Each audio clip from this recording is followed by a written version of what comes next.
श्रीलंका के एक शहर में एक गैर मामूली और चौंका देने वाला वाकया पेश आया। बताया जाता है कि प्राइम लाल नामी शख्स सुबह के वक्त अपने घर में दांत ब्रश कर रहा था। नींद और जल्दी की हालत में उसका पांव फिसल गया और वो अचानक फर्श पर गिर पड़ा। बदकिस्मती से गिरने के इसी लम्हे ब्रश उसके हाथ में था, जो सीधा उसके गले में चला गया और वहीं फंस गया। प्राइम लाल को फौरन शदीद तकलीफ हुई और सांस लेने में दुश्वारी होने लगी। घरवालों ने घबराहट में फौरन उसे करीबी अस्पताल पहुंचाया।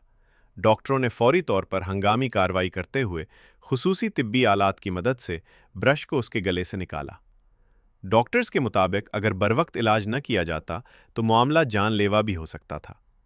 खुशकिस्मती से प्राइम लाल की जान बच गई और चंद दिन के इलाज के बाद उसकी हालत बेहतर हो गई। ये वाकया इस बात की वाज़ेह मिसाल है कि रोज़मर्रा के मामूली काम भी अगर लापरवाही से किए जाएं तो ख़तरनाक हादसात का सबब बन सकते हैं। एहतियात और होशियारी ही ऐसे वाकयात से बचाव का वाहिद रास्ता है।